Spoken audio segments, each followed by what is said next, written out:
Olá, tudo bem? Você já ouviu a expressão pobres de espírito? Hoje eu gostaria de compartilhar com vocês uma reflexão sobre este tema. Pessoas que são pobres de espírito e as bem-aventuradas, ou aquelas que são alegres.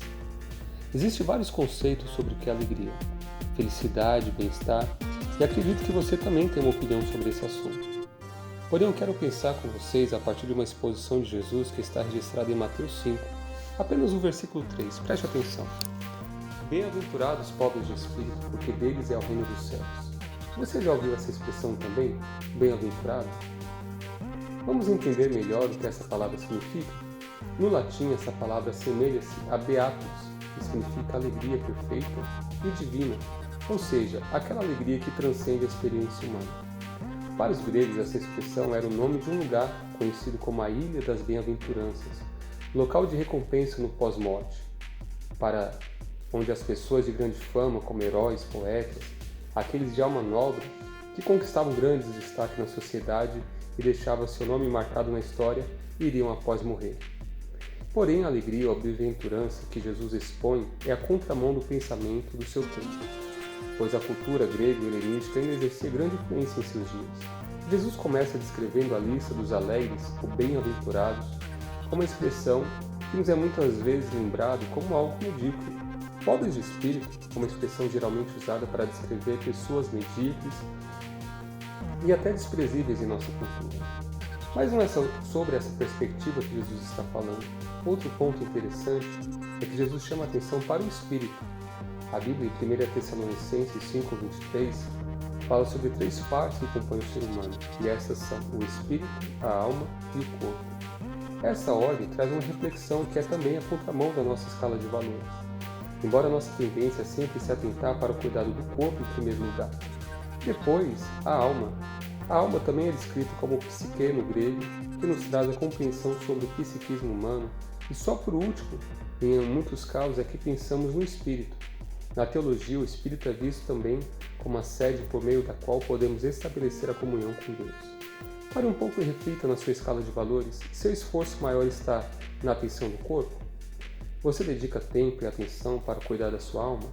Lembrando que a alma, ou psique em grego, é onde armazenamos nossas emoções e sentimentos, por isso muitas vezes a Bíblia também se refere à alma, a chamando de coração.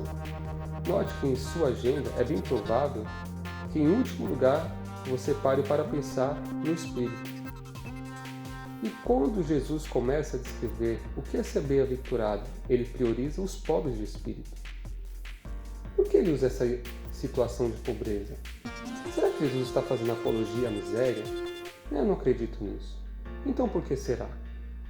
Veja bem, o rico ele é autossuficiente, o rico geralmente está saciado, o pobre em contrapartida sabe que precisa de outros, aprende a aceitar ajuda, o pobre não tem do que se orgulhar.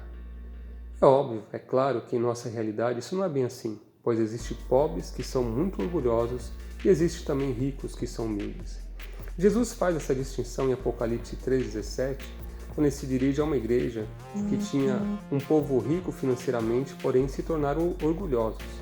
Veja o que Jesus diz ao apóstolo João. Você diz, sou rico e próspero e não preciso de coisa alguma, e não percebe que é infeliz, miserável, pobre, cego e está nu? Assim Jesus dá essa mensagem a João e fala para que ele entregue uma carta para esta igreja, para que eles reconheçam que, embora pensem que são ricos e prósperos, na verdade estão miseráveis, pobres, são cegos e estão nus. Na realidade, a perspectiva de Deus, todas as pessoas são pobres e pecadoras. Nesse capítulo 5 de Mateus, Jesus demonstra que o padrão de Deus é a perfeição, o que é impossível de ser alcançado por nós. Mesmo assim, Deus nos oferta a salvação e a alegria de graça. Romanos 6,23 diz que a salvação é o dom gratuito de Deus para nós. Mas de graça só pode ser dado aos pobres, não é verdade? Veja essa ilustração, conhecida como a parábola do fariseu e do publicano, que diz assim: em segunda, Jesus contou a seguinte parábola: aqueles que confiavam em sua própria justiça e desprezavam os demais.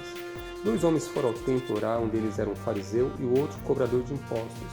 O fariseu, em pé, fazia esta oração: eu te agradeço, Deus, porque não sou como as demais pessoas desonestas, pecadoras, adúlteras, e com certeza não sou como aquele cobrador de impostos ali. Eu jejuo 2 vezes por dia, dou o dízimo de tudo que ganho, mas o cobrador de impostos ficou à distância e não tinha coragem nem de levantar os olhos para o céu enquanto orava. Em vez disso, batia no peito e dizia: Deus, tem misericórdia de mim, pois sou pecador. Jesus disse: Eu lhes digo que foi o cobrador de impostos e não o fariseu quem voltou para casa justificado diante de Deus. Pois aqueles que se exaltam serão humilhados, e aqueles que se humilham serão exaltados. A Bíblia diz que Deus resiste os orgulhosos, mas dá graça aos humildes. Humildade será o terceiro ponto que Jesus irá destacar nesse ensinamento sobre os bem-aventurados. E só pode ser humilde quem reconhece que é pobre. Espero que tenham gostado desse vídeo, não deixe de curtir, compartilhar e se não for inscrito, se inscreva. Deus abençoe você e sua família. Até a próxima.